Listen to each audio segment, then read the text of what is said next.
오늘 여러분과 함께 나눌 말씀은 누가복음 13장의 말씀입니다. 1절부터 5절 먼저 한 절씩 교독하면서 읽도록 하겠습니다. 제가 먼저 읽습니다. 바로 그때에 몇몇 사람이 와서 빌라도가 갈릴리 사람들을 학살해서 그 피를 그들이 바치려던 희생 제물에 섞었다는 사실을 예수께 일러 드렸다.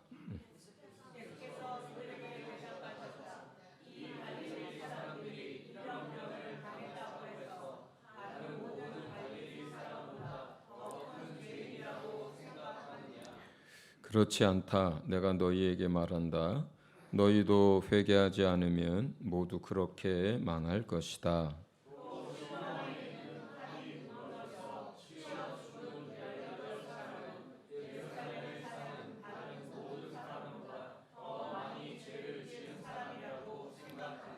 그렇지 않다. 내가 너희에게 말한다. 너희도 회개하지 않으면 모두 그렇게 망할 것이다. 아멘.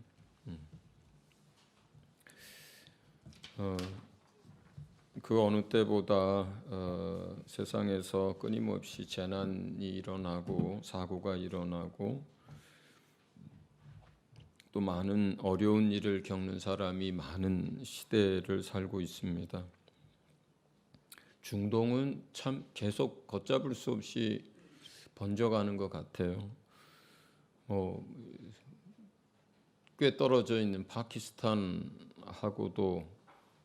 막 이란이 지난주에는 막 포를 쏘고 미사일을 쏘고 그런 일들까지 있었고, 예멘, 시리아, 이라크, 이란, 튀르키예, 파키스탄 참 난리인 것 같아요. 그리고 우리가 또 잘 봐서 알죠. 우크라이나하고 러시아 전쟁 속에 참 영문도 모르고 전쟁터에 나가 있고요. 싸우고 싶어서 총질을 하는 게 아니라 그렇게 안 하면 자기가 죽으니까 살기 위해서 총질을 하고, 또 그러다가 이성을 잃으면 막 학살에 가까운 그러한 일들을 벌이고 이런 일들이 계속 생깁니다.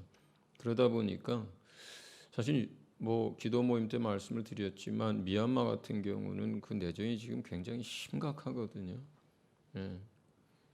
제가 지난주에 오래전부터 교제하던 그 최정렬 선교사님이라고 내비게이터 출신으로 미얀마에 굉장히 일찍 들어가서 아주 사역을 잘 하시는 분이 있어요.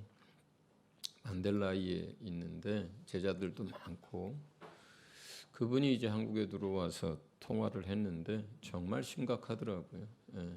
하루가 다르고, 그리고 대사관에서도 이제 그 여차하면 소환을 하려고 자국민들을 준비하고 있고, 우리 옛날에 무슨 TV나 이런 데서 봤잖아요. 그 차량에다가 태극기 이렇게 딱 붙이고 이렇게 이동하면 사람들이 이거 한국 사람인가 보다 하고 이제 손 안 대고 하는 이런 일들이 여러 번 있었잖아요. 근데 미얀마 같은 경우는 이제 한국 사람들에 대한 인식이 좀 대부분 좋으니까 그래서 차에다 붙일 태극기를 준비하고, 이중현 선교사 가정은 뭘 준비하냐 그랬더니 그냥 여차하면 가방 하나 들고 차 타려고 가방 하나씩 싸놨다고 이렇게 얘기를 하더라고요. 이런 소식은 미얀마에 지금 그 내전으로 수많은 사람들이 고통당하고 죽어가고 있는데 이런 소식은 이제 뉴스거리도 안 돼요. 세상이 얼마나 어지럽고 얼마나 많은 사건, 사고, 재앙이 일어나는지, 옛날 같으면 계속 그런 것들을 보도하고 기자들이 가서 현장 취재하고 그럴 텐데 이제는 뉴스에 한 줄도 안 나옵니다. 최근 1년 사이에 지진으로 작게는 몇백 명에서 수천 명까지 죽은 일들이 대여섯 번이나 일어났는데 하루 그냥 한 줄 뉴스 나오고 끝이에요. 우리가 이런 시대를 살고 있습니다. 근데 오늘 본문에 읽어보면 예수님이 사역하시던 그때에 유대 땅을 통치하던 총독이 로마 총독이 그들이 드리는 이방 제사에 갈릴리 사람들을 이 성경에는 학살했다 그래요. 학살을 했대요. 그래가지고 그 흘린 피를 제물에다 섞어서 제사를 드렸다 그래요. 모르겠어요. 뭐 그렇게까지만 나와 있으니까 그 갈릴리 사람들이 무슨 로마의 적대적 행위를 했는지 아니면 특별히 뭘 어떤 그들 귀에나 눈에 거슬리는 뭘 했는지는 모르겠습니다만 학살당해가지고 그 피가 제물로 그냥 섞여서 드려지는 일들이 일어났어요. 또 그때의 실로암은 예루살렘에 있는 못이잖아요. 거기에 이제 옛날 성경에는 망대라고 돼 있는데 이제 우리 세 번역에는 탑 이렇게 연못이 크게 있고 거기에 이제 보통 탑은 그 성이 있고 그 성에 이제 탑들이 쭉 돌아져 생겼는데 아마 그 실로암 옆에 성 옆에 이제 성벽 옆에 탑이 있었는 모양인데 그 탑이 그냥 무너지면서 18명이 그 자리에서 다 죽었나 봐요. 18명이면 작지 않은 숫자고 그런 사건 사고가 생겼죠.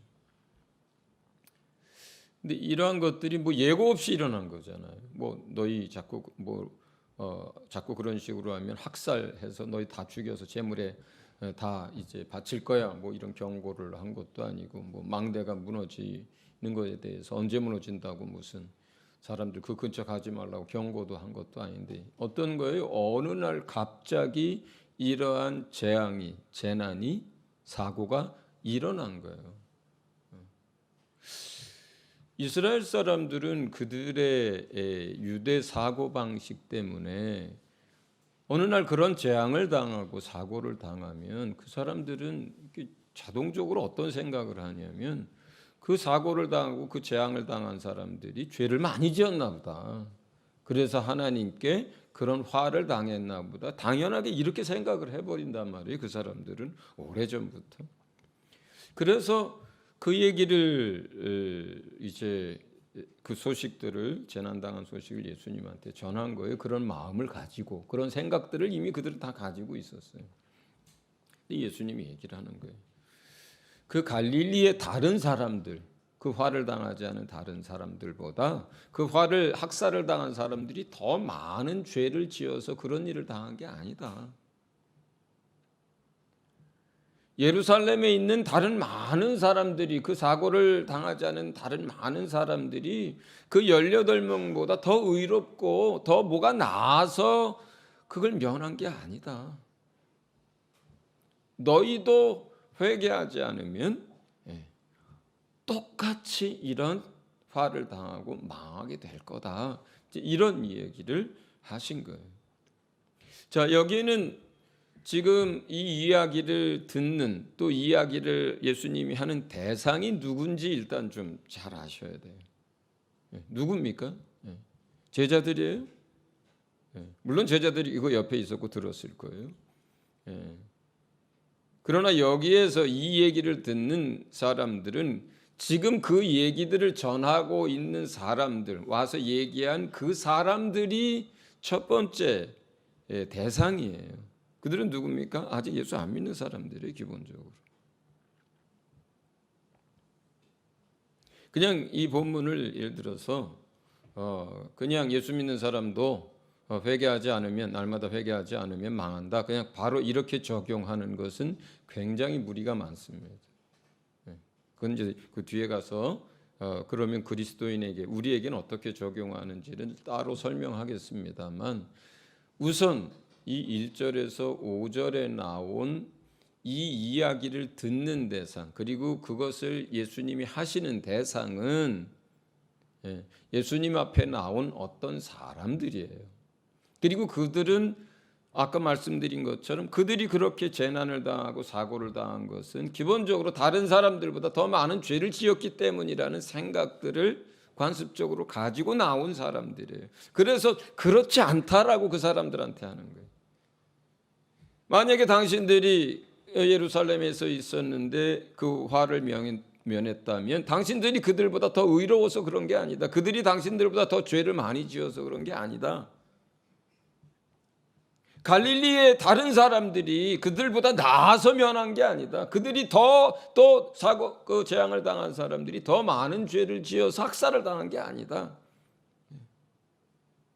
지금 이야기를 듣고 있는 그 대상들의 내면 습관을 따라 가지고 있는 그들의 생각을 알고 계시기 때문에 그걸 전제로 해서 얘기하는 거예요. 아니라는 거예요.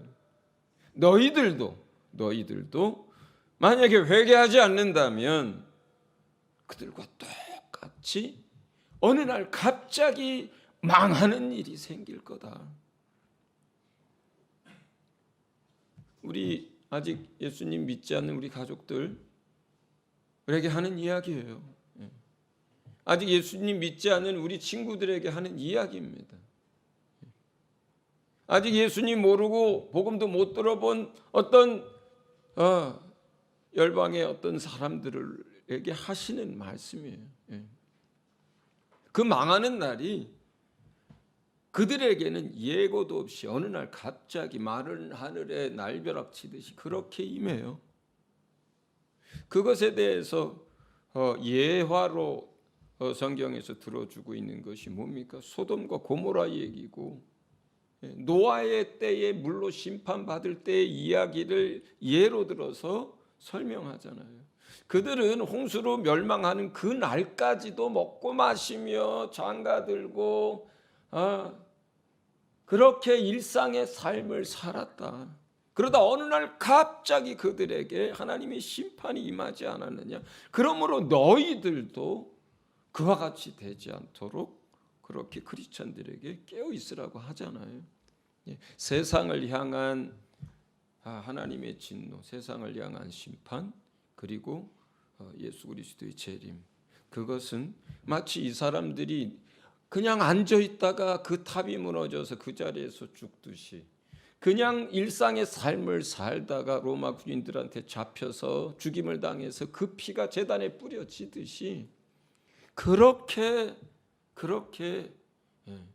한순간에 망하는 그런 날이 올 거라는 거예요. 지금 여기서 주님이 말할 때 그 망한다라고 하는 것은 육체의 죽음이나 사고보다 더 근본적인 것에 대한 말씀을 하고 계신 거예요.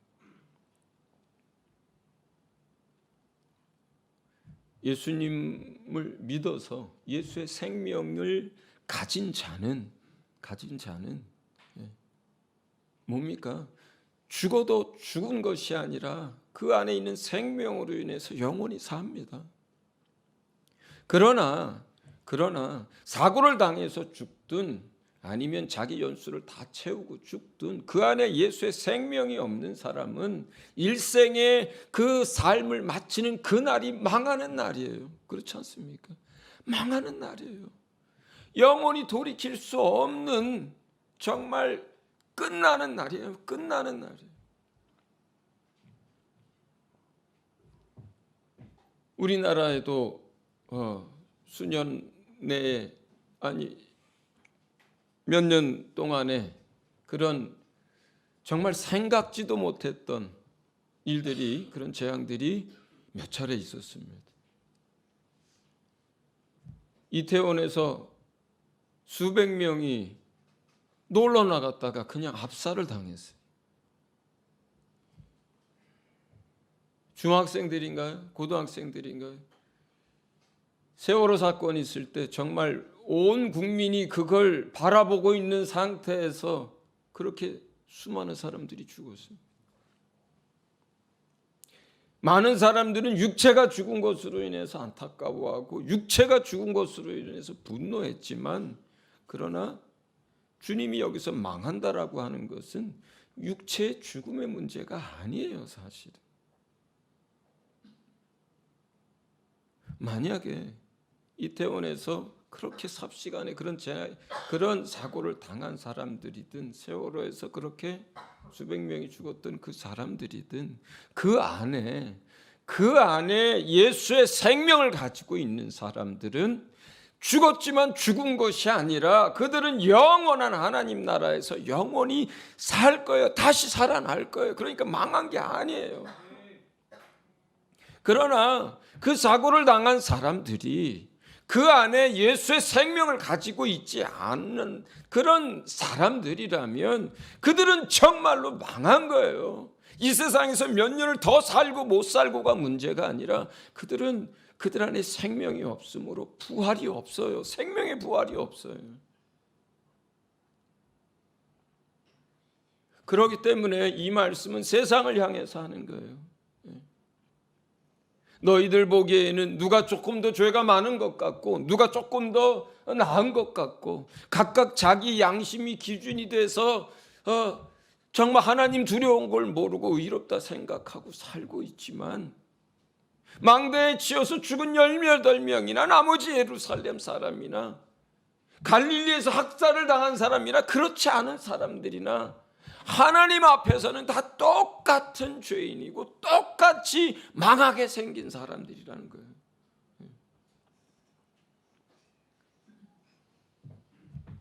이 사람들 누가 살려야 합니까? 하나님은 누구를 통해서 그들을 살려요? 천사를 통해서 복음을 전하게 하시고 천사를 통해서 그들을 살립니까? 그렇지 않잖아요. 여러분을 통해서 나를 통해서 그 사람들을 살리기를 원하시는 것이 주님이시고 그게 하나님의 방법입니다. 우리 사랑하는 가족 가운데 아직 하나님을 믿지 않는 가족이 있으면 그 사람들이 예수의 생명을 갖지 않으면 살아도 망한 거고 죽어도 망한 인생입니다.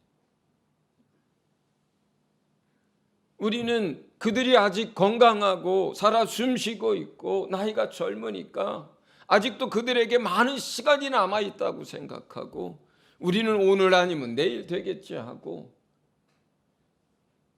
우리는 너무 여유롭게 삽니다. 그러나 주님에게는 그 한 영혼 한 영혼에게 그런 여유가 없어요. 태어나는 건 순서가 있어도 죽는 건 순서가 없다는 얘기를 세상 사람들 너무 많이 하잖아요. 대한민국에 그런 일이 생기면 안 되겠지만 전쟁이라도 일어나면 어떻게 되겠습니까? 저 팔레스타인에 지금 전쟁 중에 죽는 태반이 어린애예요.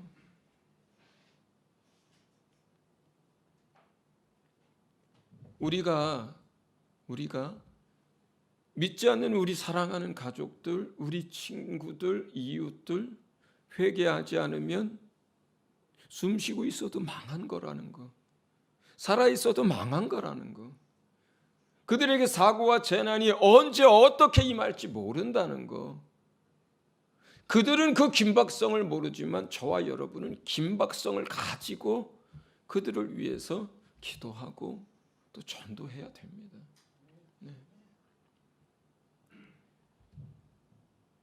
그렇다면 성도들을 향하여서는 우리가 이 회개와 관련돼서 말씀을 한 구절 더 보겠습니다. 요한일서 1장 5절에서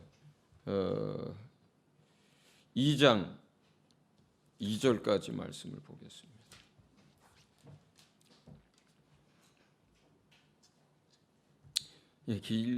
길지만 한 절씩 교독합니다. 제가 먼저 읽습니다. 우리가 그리스도에게서 들어서 여러분에게 전하는 소식은 이것이니 곧 하나님은 빛이시요 하나님 안에는 어둠이 전혀 없다는 것입니다. 우리가 하나님과 사귀고 있다고 말하면서 그대로 어둠 속에서 살아가면 우리는 거짓말을 하는 것이요 진리를 행하지 않는 것입니다. 그러나 하나님께서 빛 가운데 계신 것과 같이 우리가 빛 가운데 살아가면 우리는 서로 사귐을 가지게 되고 하나님의 아들 예수의 피가 우리를 모든 죄에서 깨끗하게 해 주십니다. 우리가 죄가 없다고 말하면 우리는 자기를 속이는 것이요 진리가 우리 속에 없는 것입니다. 우리가 죄를 자백하면 하나님은 신실하고 의로우신 분이셔서 우리 죄를 용서하시고 모든 불의에서 우리를 깨끗하게 해주실 것입니다.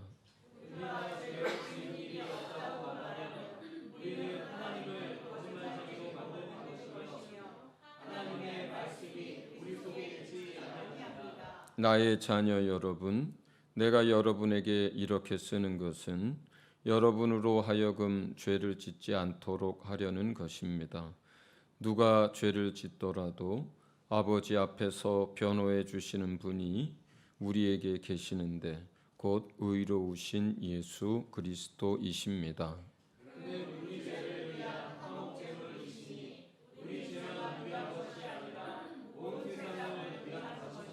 아멘. 자, 지금 이 말씀에서 이 말씀을 듣는 대상이 누구예요? 2장 1절에 기록해 놨잖아요. 그죠? 예? 나의 자녀들, 나의 자녀 여러분, 이게 대상이에요. 이 본문에서는. 그러니까 이 사람들이 세상 사람들이에요? 예수 믿는 사람들이에요? 예수 믿는 사람들이에요. 여기서의 이 말씀을 듣는 대상은. 그러니까 이게 누구 얘기예요? 저와 여러분에게 하는 얘기예요. 그렇죠? 네. 그걸 전제로 해서 이제 이 말씀을 우리가 이해하는 거예요. 첫 번째는 하나님은 빛이에요. 네. 하나님이 계신 곳에는 어둠이 함께 있을 수가 없어요. 하나님이 계시면 어둠은 자연스럽게 물러갑니다. 하나님이 여러분 안에 계시다면 여러분 안에 어둠도 물러갑니다. 여러분 안에 빛이 임해요. 하나님과 사귐이 있는 사람들은 빛 가운데서 살아가요. 자, 그런데 만약에 어떤 사람이 나는 죄가 없어 이렇게 얘기하면 여기서 어떤 사람은 자녀들이라고 칭하는 사람들 가운데 어떤 사람들이에요. 교회 나오는 사람들 가운데 어떤 사람들이에요. 그 어떤 사람들이 나는 자백할 게 없어, 고백할 게 없어, 회개할 게 없어, 나는 죄가 없어 이렇게 얘기한다면 이 본문에서는 뭐예요? 8절에 진리가 그 속에 없는 거예요. 진리가 그 속에 없는 거예요. 하나님의 말씀이 그 속에 없는 거예요. 하나님의 말씀이 우리 안에 있으면 그 하나님의 말씀이 거울이 되고 그 하나님의 말씀이 우리에게 빛을 비추어서 자기 자신에게 있는 영적 실상과 또 자기 자신이 가지고 있는 모든 것들을 깨닫게 하는 거죠. 그래서 그 말씀의 빛 가운데서 비춰지고 알게 된 것들을 하나님 앞에 고백하고 또 그거 고백을 통해서 자백을 통해서 예수의 은혜를 다시 구하고 예수의 보혈의 능력을 다시 입는 거거든요. 그런데 우리가 회개할 것이 없다는 것은 뭐냐면 뭐예요? 완전해서가 아닌 거예요.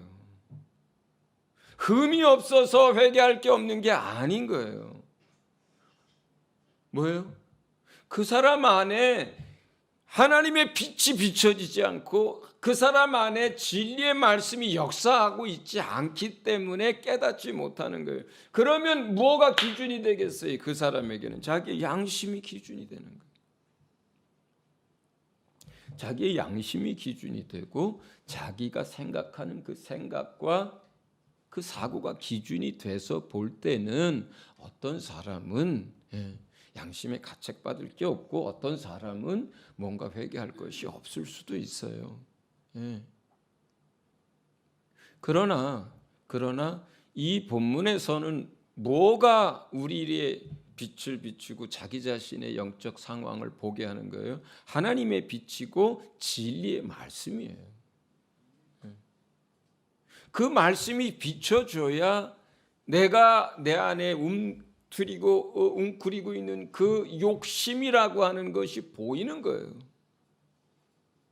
그 말씀의 빛 가운데 비춰졌을 때 비로소 내가 이것을 구하거나 아니면 이것을 행하거나 아니면 이 일로 다툼이 일어난 이것이 내 안에 있는 욕심 때문이라는 것을 비로소 깨닫는 것이지, 양심의 기준이 되면요, 그 사람의 양심의 기준이 되면 내가 그 사람한테 거짓말 안 했으니까, 내가 그 사람의 거 뺏고 강탈하지 않았으니까, 내가 사기치지 않았으니까 이렇게 돼버리고 끝나는 거예요. 거기서 그냥 주의 말씀의 빛이 비춰지지 않으면 내 안에 있는 이 교만이라고 하는 것이 깨달아지질 않아요.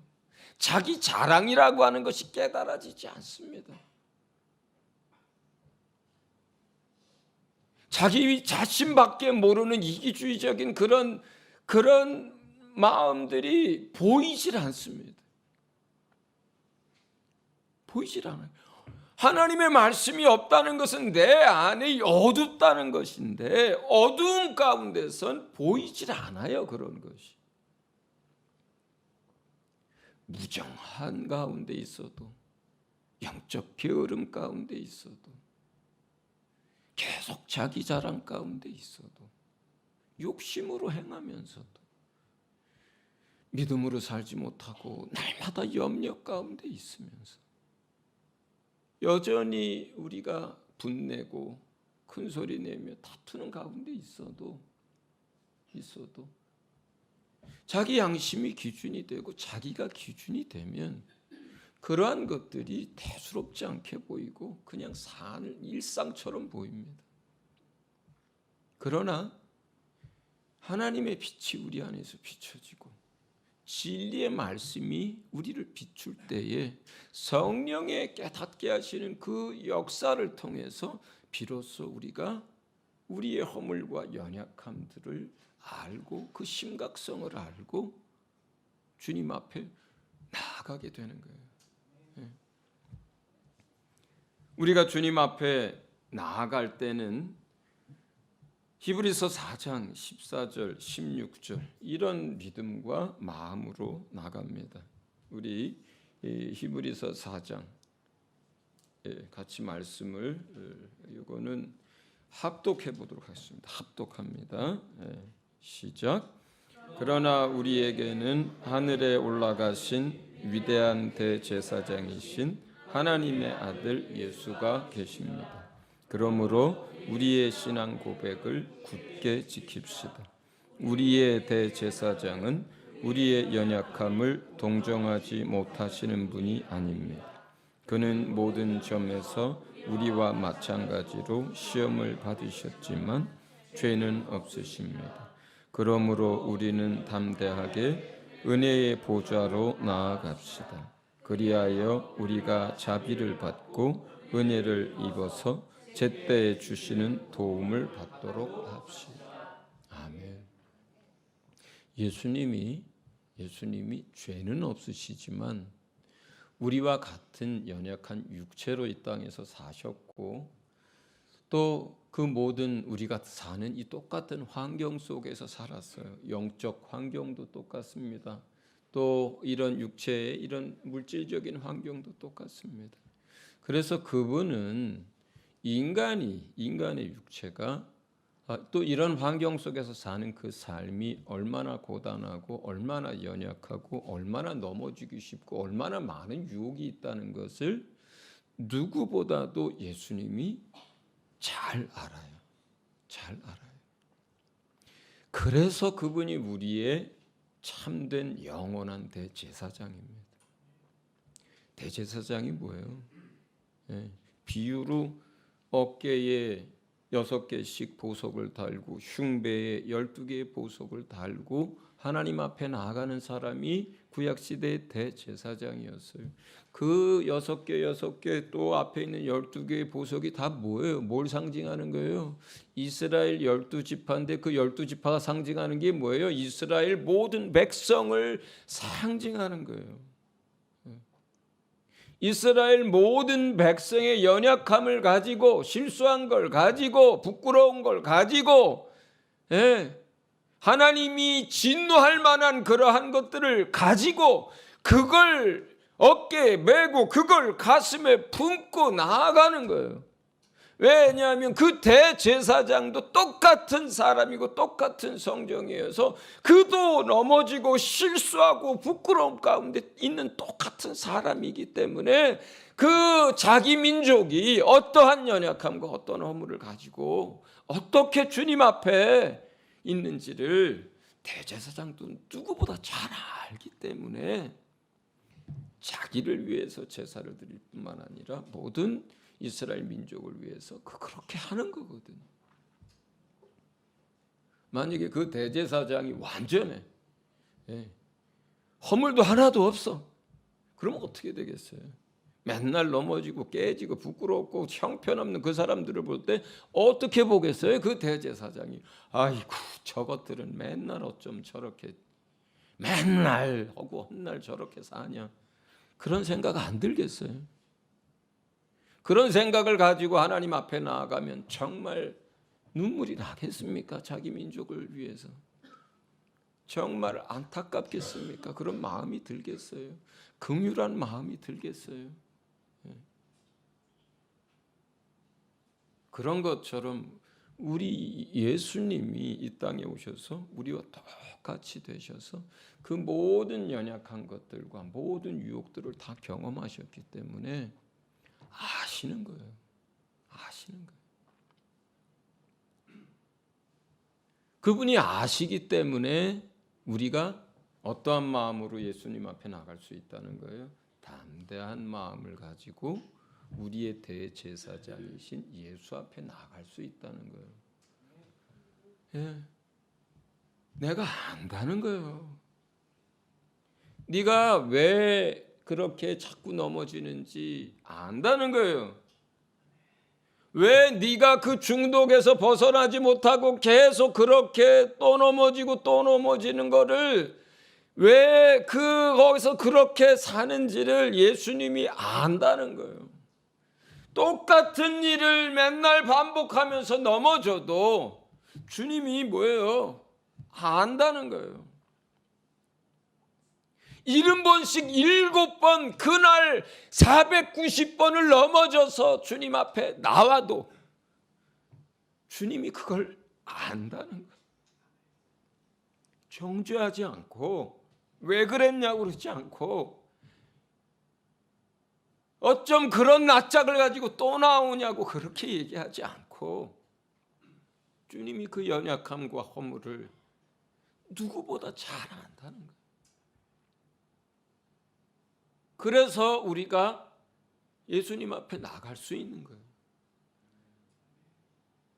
여러분, 만약에 우리가 나갈 때 예수님이 그렇게 말은 안 해도 속으로 아휴 저 칠칠치 못한 것들 이렇게 생각하고 있으면 우리가 나갈 수 있겠어요? 예수님께. 강아지도요, 저하고 말은 못해도요, 제가 자기를 이뻐하는지 아니면 칠칠치 못하다고 생각하는지 다 느끼더라고요. 예수님이 우리를 하찮게 보고 참 부끄럽게 여기고 우리를 그렇게 넘어지는 우리를 참 부끄럽다 야 이렇게 여기면 우리도 압니다. 그러면 어떻게 주님 앞에 맨날 나갈 수 있겠어요? 어쩌다 한 번은 나가도 어떻게 490번씩이나 같은 걸 가지고 나가겠느냐고요. 그런데 주님이 우리를 아시기 때문에 연약함을 아시기 때문에 나갈 수 있는 것입니다. 우리가 그렇게 주님 앞에 나갈 때 오늘 이 히브리서 본문에는 뭐라고 기록이 되어 있냐면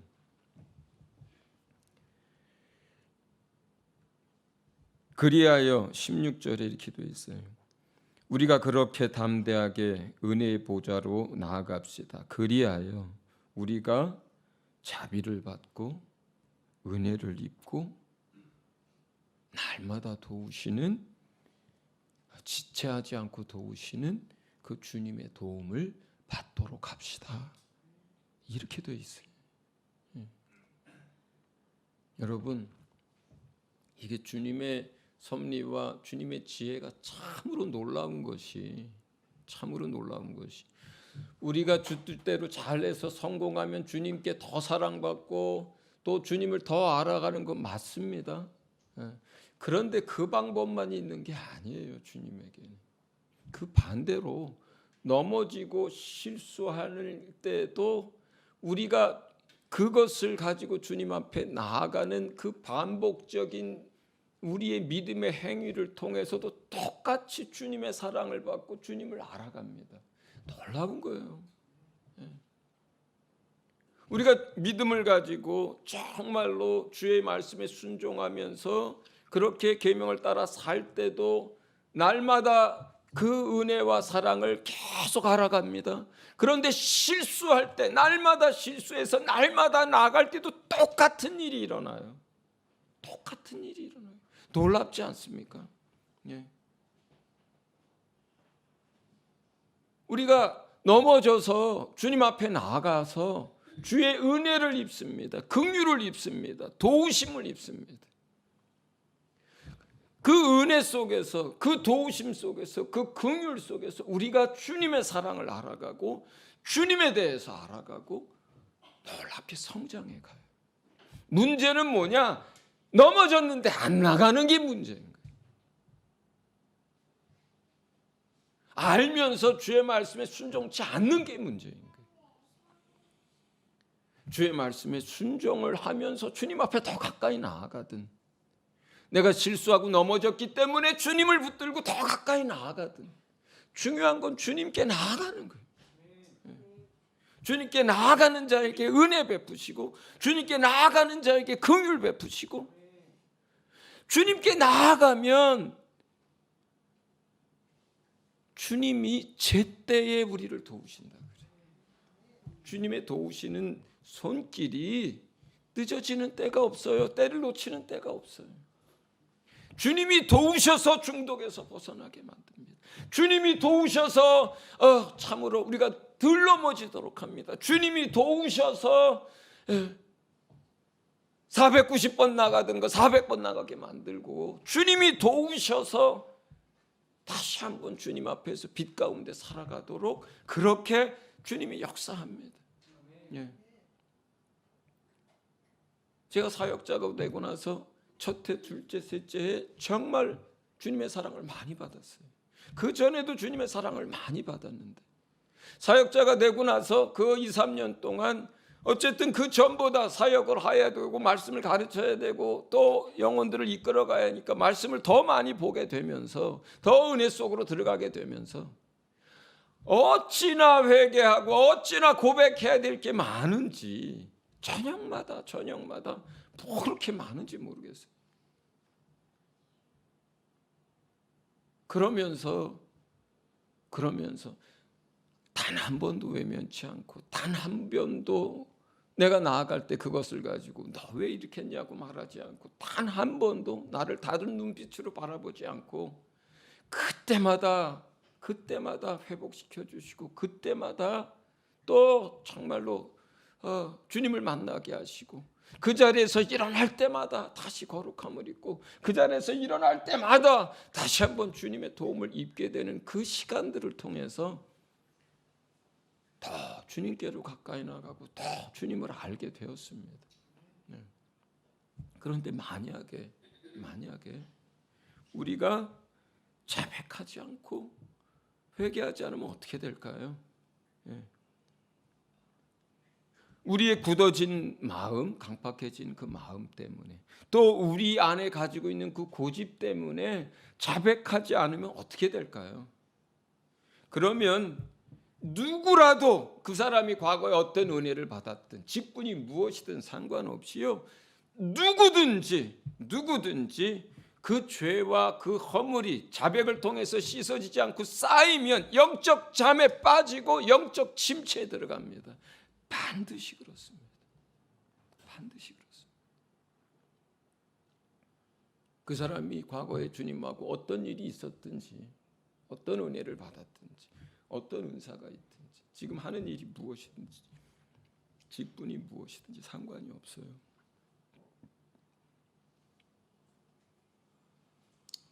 우리가 주께서 비추어 주었는데 그것에 대해서 어떠한 이유로든지 반복해서 그렇게 하는 것이 내가 싫든 아니면 점점점 기도 생활이 나태해지면서 기도하는 것을 못하면서 잡이나 고백을 못하든 아니면 자기 양심이 기준이 돼서 못하든 어쨌든 주의 말씀을 우리에게 비춰주시고 그리고 그 허물과 연약함들을 깨닫게 해주셨는데 그것을 가지고 예수 앞으로 나아가서 자백하지 않으면 그리고 그것이 계속해서 반복되면서 쌓이면 그 마지막 결과는 영적 침체에 빠지고 영적 잠에 들게 됩니다.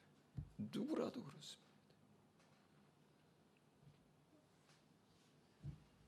우리 표 같이 한번 읽어봅니다. 다시 고백합니다. 시작. 잠자는 자여 일어나라. 일어나서 빛을 발하라.